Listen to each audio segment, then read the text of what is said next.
नमस्कार, स्वागत है आप सभी का सुबह 9 बजे की तमाम अहम खबरों के साथ। मैं हूं प्रीति। एक नजर हेडलाइंस पर। बीजेपी के खिलाफ शिकायत पर चुनाव आयोग ने गुजरात सरकार से मांगी रिपोर्ट। सोमवार शाम तक का दिया वक्त। कांग्रेस का विधायकों के अपहरण का आरोप।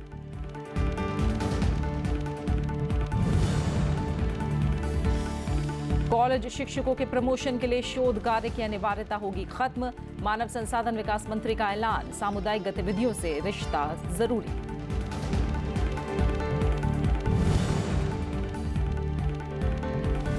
देश के कई राज्यों में भारी बारिश। बंगाल में 3 और लोगों की मौत। प्रधानमंत्री मंगलवार को लेंगे असम की स्थिति का जायजा।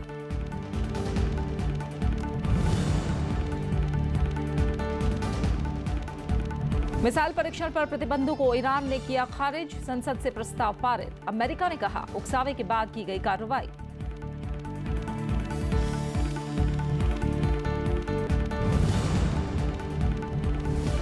श्रीलंका के खिलाफ पहले टेस्ट में टीम इंडिया की शानदार जीत। फीबा महिला एशिया कप में जीता भारत। फाइनल में कजाकिस्तान को दी शिकस्त।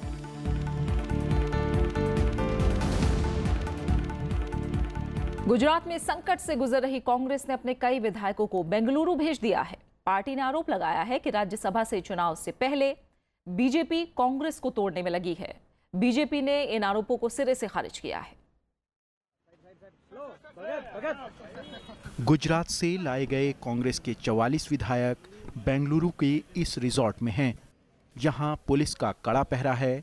6 विधायकों के इस्तीफे और 3 के बीजेपी में शामिल होने के बाद कांग्रेस ने ये कदम उठाया है। कुछ विधायक शुक्रवार रात बेंगलुरु पहुंचे तो कुछ शनिवार सुबह यहां आए। पार्टी का आरोप है कि बीजेपी राज्यसभा की तीसरी सीट जीतने के लिए खरीद फरोख्त में लगी है। किस प्रकार से सरकारी मशीनरी का, पुलिस प्रशासन का, जिला प्रशासन का दुरुपयोग किया जा रहा है, तो अगर यही नौबत आ रही है तो फिर कैसे, क्यों नहीं कोई पार्टी में विधायकों को बचाएगी उनसे, उनकी गुंडागिर्दी से, उनके असामाजिक व्यवहार से। इसलिए बचाने के लिए उनको एक जगह रखा गया है। बीजेपी ने इन आरोपों को पूरी तरह खारिज किया है। पार्टी का कहना है कि हताशा में कांग्रेस इस तरह के आरोप लगा रही है। कांग्रेस के नेता ये जवाब दें कि वो अपना घर क्यों नहीं संभाल रहे हैं। कैसे बिहार उनके हाथ से निकल गया, कैसे पूरे देश में वो हार रहे हैं, कैसे हर कांग्रेस वाले बेचैन हैं, हताश हैं। गुजरात से राज्यसभा की 3 सीटों के लिए 8 अगस्त को मतदान होना है।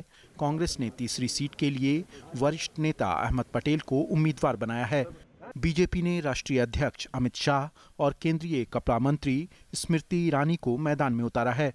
कांग्रेस से बीजेपी में आए बलवंत सिंह राजपूत को तीसरा उम्मीदवार बनाया गया है। तीसरी सीट जीतने के लिए दोनों पार्टियां जोर लगा रही हैं। Bureau report, Rajya Sabha TV. इधर विधायकों की खरीद फरोख्त की कांग्रेस की शिकायत पर चुनाव आयोग ने गुजरात सरकार से रिपोर्ट मांगी है। चुनाव आयोग के एक प्रवक्ता ने कहा कि गुजरात के मुख्य सचिव को 31 जुलाई शाम 5 बजे तक चुनाव समिति को रिपोर्ट देने के लिए कहा गया है। इसके अलावा आयोग ने विधायकों और उनके परिजनों की सुरक्षा सुनिश्चित करने का भी निर्देश दिया है। कांग्रेस ने गुजरात में दल बदल का आरोप लगाते हुए चुनाव आयोग में कल शाम शिकायत दर्ज कराई थी। कांग्रेस नेता गुलाम नबी आजाद ने कहा कि विधायकों को पैसे का लालच दिया जा रहा है और इसमें केंद्र की एनडीए और राज्य की बीजेपी सरकार शामिल है। पार्टी ने विधायकों के अपहरण का आरोप भी लगाया। करप्शन वो करें, अगर उनको जाना होता तो 5 साल नहीं जाते, 10 साल नहीं जाते, आज इलेक्शन के वक्त जाते, वोटिंग के वक्त जाते। और ये अपने पैसे देकर, लालच देकर, डरा कर, धमका कर उनसे वोट हासिल करें और उनको किडनैप करें और फिर इल्जाम भी हमें पर लगाए। उत्तर प्रदेश में कल 3 विधान पार्षदों ने इस्तीफा दे दिया।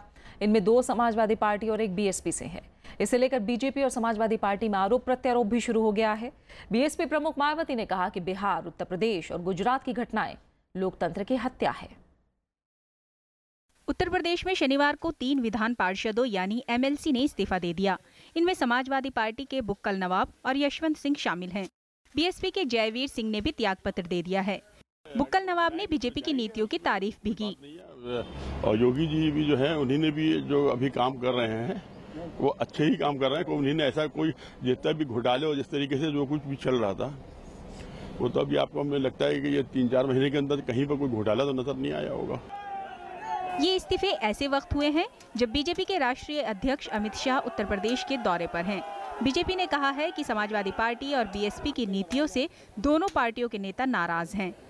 अब उनकी जो मजबूरियां हैं वो बढ़ती जाएंगी। अब उन्होंने जो इस्तीफा दिया है उसका कारण तो अब अखिलेश यादव जी को ही समझाना पड़ेगा। समाजवादी पार्टी के अध्यक्ष अखिलेश यादव ने कहा कि बिहार के बाद बीजेपी उत्तर प्रदेश में भी राजनीतिक भ्रष्टाचार को बढ़ावा देना चाहती है। और एक षड्यंत्र भी समाजवादी पार्टी के खिलाफ है। कुछ बड़े नेता षड्यंत्र कर रहे हैं, पार्टी को तोड़ के बीजेपी को कुछ देना चाहते हैं जिससे वो सुरक्षित रह सके। उत्तर प्रदेश में मुख्यमंत्री योगी आदित्यनाथ समेत 5 ऐसे मंत्री हैं जो किसी भी सदन के सदस्य नहीं हैं। Bureau report, Rajya Sabha TV. Congress उपाध्यक्ष राहुल गांधी ने कहा है कि एनडीए सरकार आने के बाद देश में तनाव बढ़ गया है। छत्तीसगढ़ में एक रैली में उन्होंने आदिवासियों से जमीन और जंगल छीनने का आरोप भी लगाया। छत्तीसगढ़ दौरे के दूसरे दिन कांग्रेस उपाध्यक्ष राहुल गांधी ने जगदलपुर में रैली की। राहुल गांधी ने मुख्यमंत्री रमन सिंह पर भ्रष्टाचार का आरोप लगाया।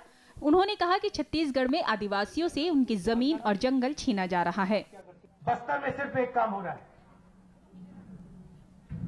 जो भी आपका है, चाहे वो जमीन हो, जल हो, जंगल हो, जो भी आपका है वो आपसे छीना जा रहा है। बस्तर में राहुल गांधी ने आदिवासी युवकों से मुलाकात की। इसका आयोजन एनएसयूआई ने किया। उन्होंने कहा कि एनडीए सरकार आने के बाद देश में अशांति बढ़ गई है, जबकि यूपीए में ऐसा नहीं था। नॉर्थ ईस्ट में आज तमिलनाडु में गुस्सा, बस्तर में गुस्सा, छत्तीसगढ़ में गुस्सा, ये बीजेपी के आने के बाद लड़ाई बढ़ती क्यों?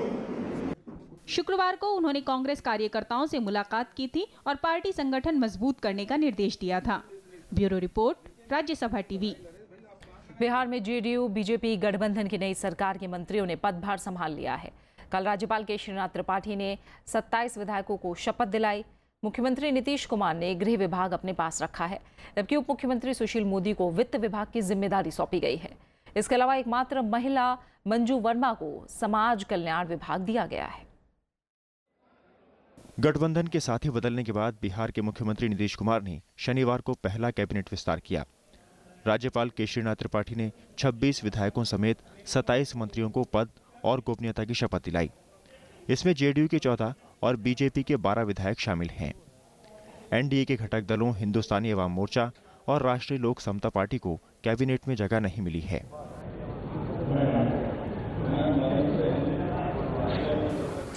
मुख्यमंत्री नीतीश कुमार ने अपने पास गृह, सामान्य प्रशासन और निगरानी विभाग रखा है। उप मुख्यमंत्री सुशील मोदी को वित्त, वाणिज्य कर और वन विभाग की जिम्मेदारी सौंपी गई है।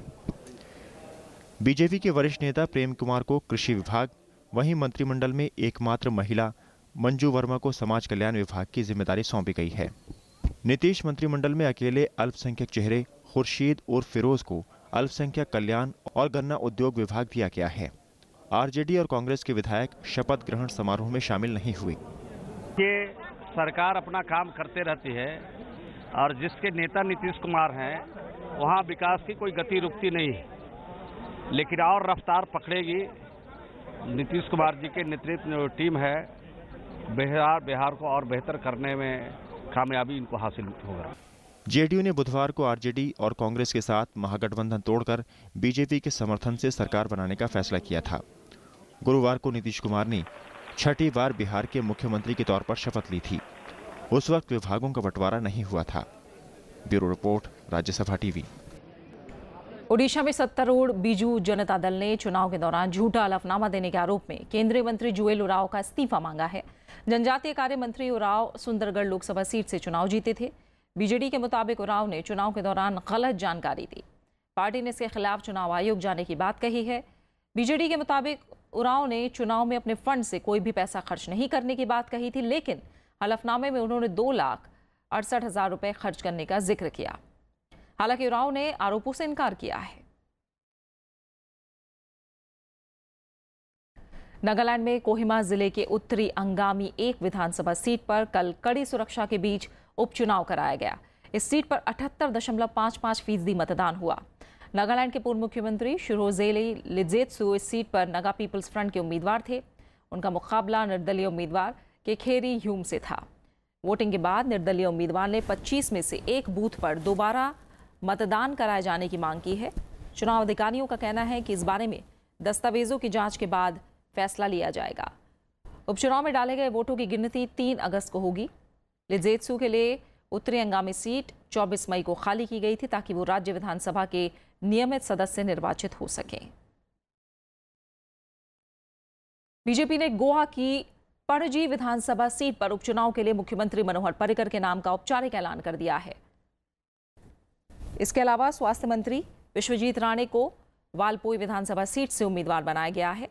शनिवार को पार्टी की तरफ से विज्ञप्ति जारी हुई, जिसके मुताबिक बीजेपी की केंद्रीय चुनाव कमेटी ने नामों को मंजूरी दी है। इन सीटों पर 23 अगस्त को वोट डाले जाएंगे। पणजी सीट से मनोहर पर्रिकर के लिए बीजेपी के तत्कालीन विधायक सिद्धार्थ कोलिनकर ने इस्तीफा दे दिया था। दूसरी तरफ कांग्रेस ने इन सीटों से फिलहाल उम्मीदवारों के नाम का ऐलान नहीं किया है। पणजी सीट पर कांग्रेस अन्य दलों के साथ मिलकर साझा उम्मीदवार उतारने पर विचार कर रही है। पीटीआई के मुताबिक कल इस मुद्दे पर कांग्रेस नेताओं की बैठक भी हुई। खबरें जारी है, लौट रहे हैं एक छोटे से ब्रेक के बाद।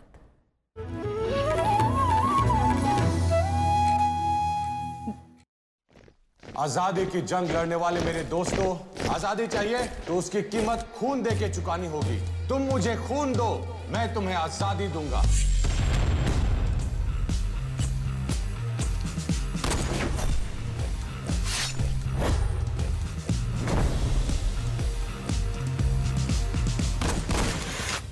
आईएनए के बागी फौजियों पर अंग्रेज देशद्रोह का मुकदमा चलाएंगे। उन तीनों के बचने के चांसेस कम हैं।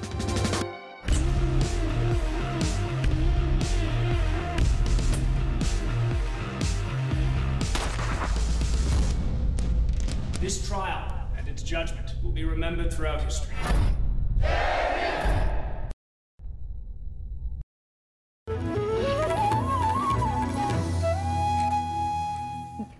प्रधानमंत्री नरेंद्र मोदी आज मन की बात करेंगे। मन की बात कार्यक्रम का ये 34वां संस्करण होगा। सुबह 11 बजे आकाशवाणी के सभी केंद्रों पर इसका प्रसारण किया जाएगा। महीने के आखिरी रविवार को प्रसारित होने वाले इस कार्यक्रम में प्रधानमंत्री नरेंद्र मोदी आम जनता से सामाजिक, सांस्कृतिक और सामयिक मुद्दों पर अपने विचार साझा करते हैं। इस बीच महाराष्ट्र के राज्यपाल विद्यासागर राव और मुख्यमंत्री देवेंद्र फडणवीस ने मुंबई में कल मन की बात सोशल रिवॉल्यूशन ऑन रेडियो नाम की किताब का विमोचन किया। इस किताब में मन की बात कार्यक्रम के 23 संस्करणों के बारे में लिखा गया है। कॉलेज शिक्षकों को प्रमोशन के लिए अब शोध कार्य कराना जरूरी नहीं होगा। इसकी जगह उन्हें अब छात्रों के साथ सामुदायिक गतिविधियों में ज्यादा से ज्यादा जुड़े रहना जरूरी होगा। शनिवार को मानव संसाधन विकास मंत्री प्रकाश जावड़ेकर ने एक सम्मेलन में इसका ऐलान किया। उन्होंने कहा कि सरकार जल्द ही इस अनिवार्यता को खत्म करने से जुड़ी घोषणा करेगी। प्रकाश जावड़ेकर ने कहा कि शोध अनिवार्यता की जगह शिक्षकों को छात्रों की गतिविधियों में शामिल होना होगा। सरकार सामुदायिक गतिविधि या छात्र गतिविधि को अनिवार्य बनाएगी और शिक्षकों को इसी आधार पर अंक दिए जाएंगे। बात मौसम की। राजस्थान में भारी बारिश से हालात गंभीर हो गए हैं। पश्चिम बंगाल में मरने वालों का आंकड़ा 31 हो गया है। वहीं 3 केंद्रीय मंत्रियों ने शनिवार को गुजरात में बाढ़ से हुए नुकसान का जायजा लिया। प्रधानमंत्री नरेंद्र मोदी 1 अगस्त को असम का दौरा करके बाढ़ के हालात की समीक्षा करेंगे। असम में भारी बारिश से जुड़ी घटनाओं में अब तक जानमाल का भारी नुकसान हुआ है। राजस्थान में दक्षिण पश्चिम और पूर्वी हिस्सों में लगातार हो रही बारिश से आम जनजीवन अस्त व्यस्त है। मुख्यमंत्री वसुंधरा राजे ने शनिवार को बाढ़ पीड़ित इलाकों का हवाई सर्वेक्षण किया, जिसके बाद उन्होंने समीक्षा बैठक कर अधिकारियों को हालात से निपटने के लिए जरूरी निर्देश दिए। राज्य में अब तक भारी बारिश से जुड़ी घटनाओं में 16 लोगों की मौत हुई है, जबकि 12,000 लोगों को सुरक्षित जगहों पर पहुंचाया गया है। सिरोही जिले में पिछले 5 दिन से काफ़ी बरसात हो रही है। प्रेसिपिटेशन अनप्रेसिडेंटेड प्रेसिपिटेशन हो चुकी है और हमारे जो जिले के एवरेज रेनफॉल से 200% हो चुका है। उधर गुजरात में केंद्रीय कृषि मंत्री राधा मोहन सिंह, केंद्रीय कृषि राज्य मंत्री परषोत्तम रुपाला, और केंद्रीय सड़क परिवहन और राजमार्ग राज्य मंत्री मनसुख मंडाविया ने बाढ़ पीड़ित इलाकों का दौरा किया। उन्होंने राज्य में भारी बारिश से हुए नुकसान का जायजा लिया।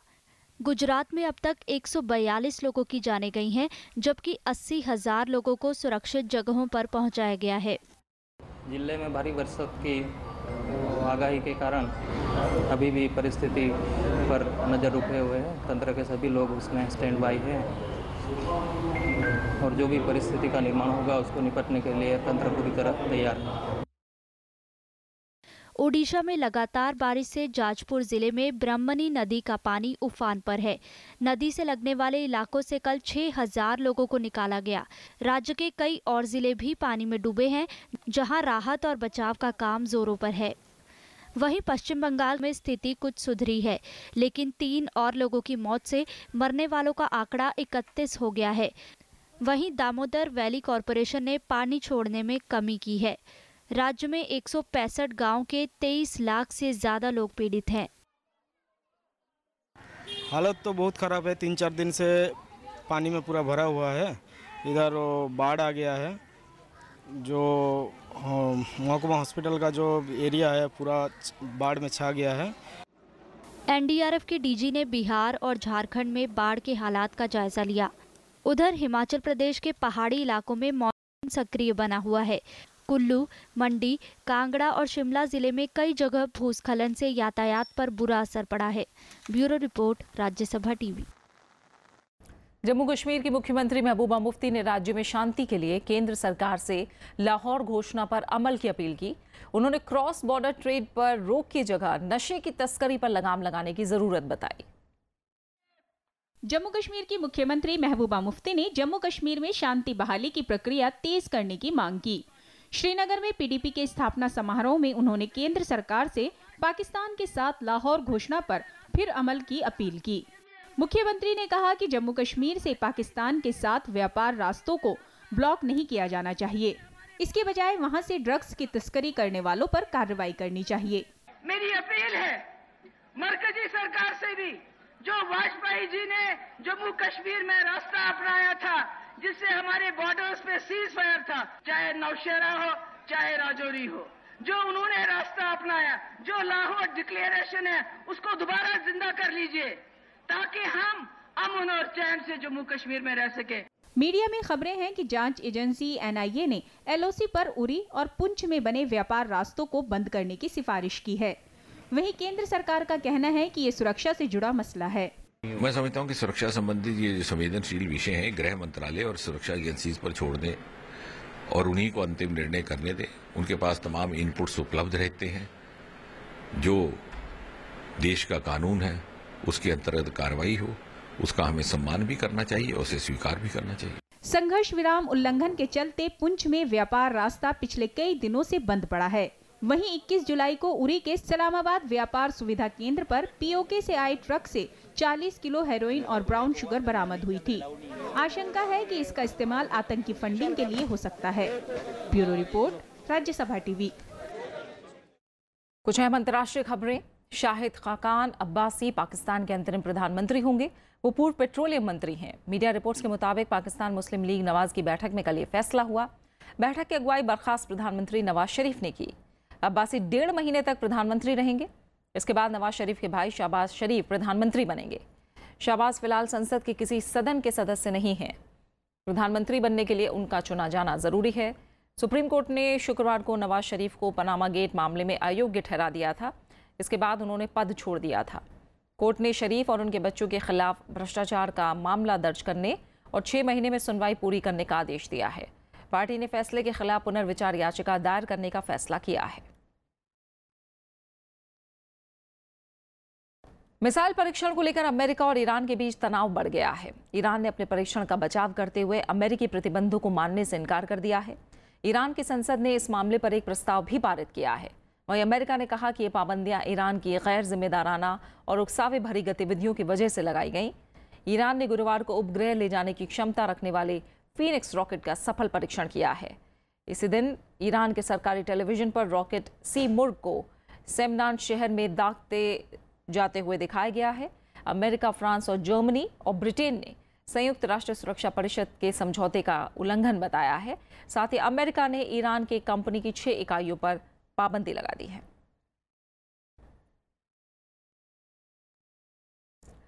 उत्तर कोरिया ने 1 महीने के भीतर दूसरा इंटरकॉन्टिनेंटल बैलिस्टिक मिसाइल परीक्षण किया है। उत्तर कोरिया के मुताबिक इसकी मारक क्षमता 10,000 किलोमीटर है और ये 750 किलोग्राम तक हथियार ढो सकता है। दूसरे इंटरकॉन्टिनेंटल बैलिस्टिक मिसाइल के परीक्षण के बाद उत्तर कोरिया ने दावा किया है कि अब समूचा अमेरिका उसके निशाने पर आ गया है। कोरिया इसे अमेरिका के लिए कड़ी चेतावनी बता रहा है। इसके बाद दक्षिण कोरिया, जापान और अमेरिका के अधिकारियों ने मिसाइल की रेंज, लोकेशन और समय से जुड़ी जानकारियां साझा की। दक्षिण कोरिया ने इसे संयुक्त राष्ट्र के प्रस्ताव का उल्लंघन करार दिया। 유엔 안보리 결의대로의 명백한 위반뿐만 아니라 국제 평화와 안전에 대한 엄중한 위협이라는 점에서 이를 강력히 규탄합니다। दक्षिण कोरिया ने इसे वैश्विक सुरक्षा और शांति को खतरा बताया है और उत्तर कोरिया के परमाणु कार्यक्रम पर तत्काल रोक लगाने की अपील की। अमेरिका ने इसे खतरनाक और लापरवाही भरा कदम बताया है। जापान ने इस परीक्षण की कड़ी निंदा की है। प्रधानमंत्री शिंजो आबे ने कहा कि इससे जापान की आंतरिक सुरक्षा को खतरा पहुंच सकता है। 先般の ICBM-2 ミサイルの発射に続いて我が国の北朝鮮がこのような挑発行動を続ける限り चीन ने इस कदम की निंदा करते हुए कहा कि उत्तर कोरिया को संयुक्त राष्ट्र सुरक्षा परिषद के प्रस्ताव का पालन करना चाहिए। 3 जुलाई के बाद ये उत्तर कोरिया का दूसरा इंटर कॉन्टिनेंटल मिसाइल परीक्षण है। 2017 में वो अब तक 14 मिसाइल परीक्षण कर चुका है। Bureau report, Rajya Sabha TV. Azad Hind Fauj और रेड फोर्ट ट्रायल पर बनी राज्यसभा टीवी की पहली बॉलीवुड फिल्म रागदेश को काफी सराहा जा रहा है। बड़े स्टारकास्ट और बैनरों तले रिलीज हुई कई कॉमर्शियल फिल्मों के बीच रागदेश दर्शकों के बीच अपनी अलग पहचान बना रही है। रिलीज के दूसरे दिन भी काफी लोग सिनेमाघरों में पहुंचे और फिल्म की जमकर तारीफ की। सब तो पहला मैं हिंदुस्तानी हाँ। फिल्म रागदेश की दर्शक काफी तारीफ कर रहे हैं। आम दर्शकों के साथ फिल्मी दुनिया के कलाकार भी फिल्म देखने का वक्त निकाल रहे हैं। फिल्मी कलाकार और दर्शकों ने आजाद हिंद फौज से जुड़े ऐतिहासिक दस्तावेजों को सही तरीके से पहुंचाने के लिए तिग्मांशु धूलिया की जमकर तारीफ की। हिंदुस्तान और अंग्रेजों के बीच एक धागा था, वो टूट गया। माय हस्बैंड ओम पुरी जी's last film, Partition 1947, and in Bose also they show the Viceroy's house. So it was very, very touching and enjoyed. I'm so happy Rajya Sabha TV has taken this initiative, and I hope good, constructive, historical films are made in future. हमें court room drama अच्छा लगा और war sequence भी बहुत अच्छा लगा। बहुत खूबसूरती से फिल्म किया गया है। हर तिग्मांशु धूलिया की फिल्म बहुत खूबसूरत है। फिल्म को तकनीकी तौर पर भी सराहा जा रहा है। पर्दे के पीछे की दुनिया से जुड़े लोग फिल्म की कास्टिंग, संगीत और निर्देशन की जमकर तारीफ कर रहे हैं।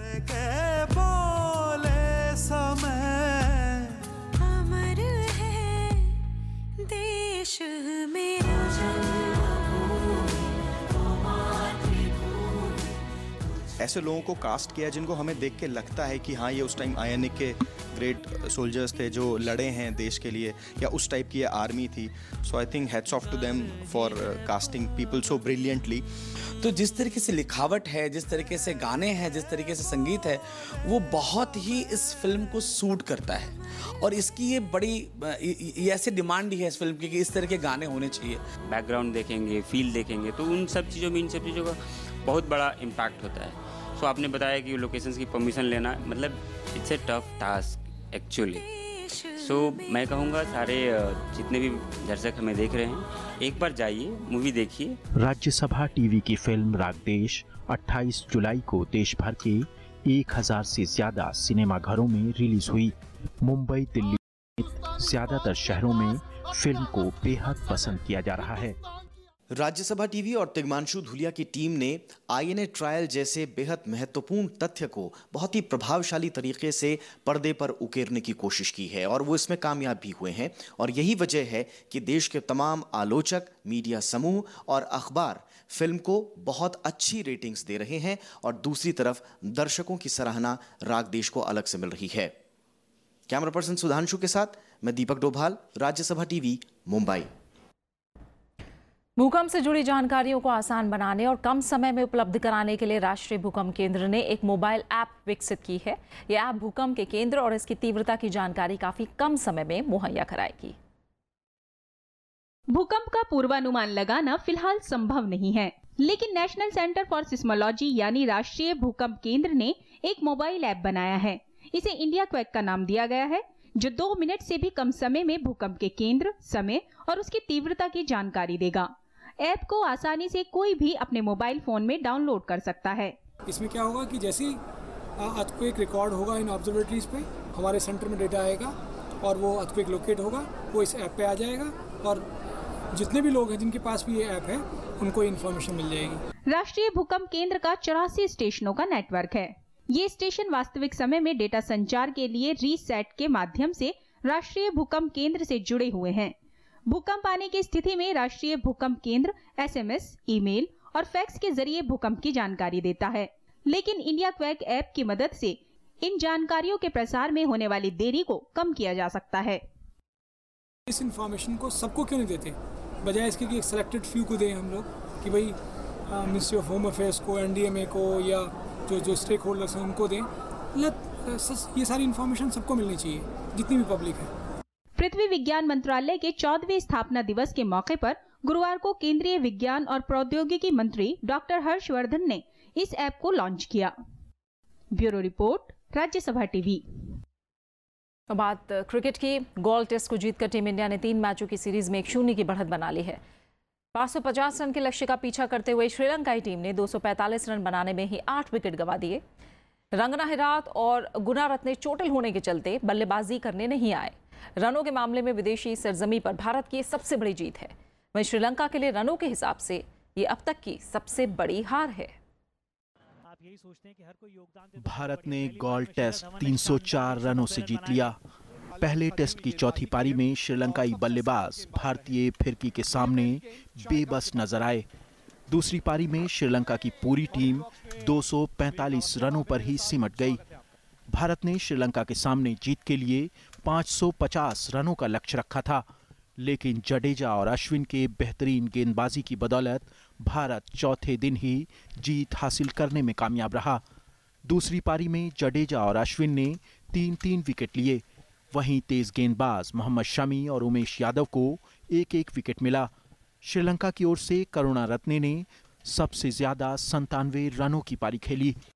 इससे पहले भारत ने अपनी दूसरी पारी 240 रनों पर घोषित कर दी। कप्तान कोहली ने शानदार 103 रनों की नाबाद पारी खेली। कोहली के 58 टेस्ट मैचों में ये 17वां शतक था। बतौर कप्तान कोहली का ये 10वां शतक था। पहली पारी में 190 रनों की ताबड़तोड़ पारी खेलने वाले शिखर धवन को प्लेयर ऑफ द मैच चुना गया। दोनों देशों के बीच दूसरा टेस्ट 3 अगस्त से कोलंबो में खेला जाएगा। Bureau report, Rajya Sabha TV. FIBA महिला एशिया कप 2017 में भारतीय बास्केटबॉल टीम ने डिवीजन बी का मुकाबला जीत लिया है। डिवीजन बी के फाइनल में भारत ने कजाकिस्तान को 75-73 से हराया। रोमांचक मुकाबले में पूरी भारतीय टीम ने शानदार प्रदर्शन किया। ये टूर्नामेंट बेंगलुरु में खेला गया। जीत के साथ ही भारत ने डिवीजन ए में जगह बना ली है। ये मुकाबला फीबा महिला एशिया कप के अगले संस्करण के लिए खेला जाएगा। बास्केटबॉल फेडरेशन ऑफ इंडिया के अध्यक्ष के गोविंदराज ने भारतीय महिला बास्केटबॉल टीम को 10 लाख रुपए का नकद इनाम देने की घोषणा की है। और अब आखिर में हेडलाइंस। बीजेपी के खिलाफ शिकायत पर चुनाव आयोग ने गुजरात सरकार से मांगी रिपोर्ट। सोमवार शाम तक का दिया वक्त। कांग्रेस का विधायकों के अपहरण का आरोप।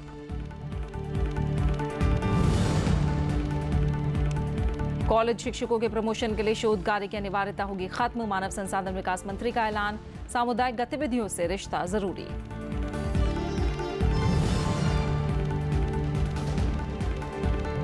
देश के कई राज्यों में भारी बारिश, बंगाल में 3 और लोगों की मौत। प्रधानमंत्री मंगलवार को लेंगे असम की स्थिति का जायजा।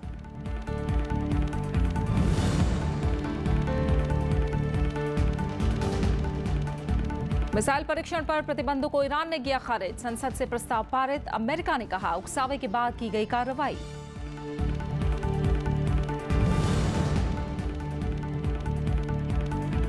और श्रीलंका के खिलाफ पहले टेस्ट में टीम इंडिया की शानदार जीत। फीबा महिला एशिया कप में जीता भारत।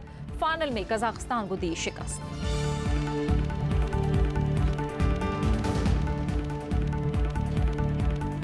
और इसी के साथ फिलहाल सुबह 9 बजे की खबरों में मेरे साथ इतना ही। आगे आप देख सकते हैं मैं भी भारत। नमस्कार।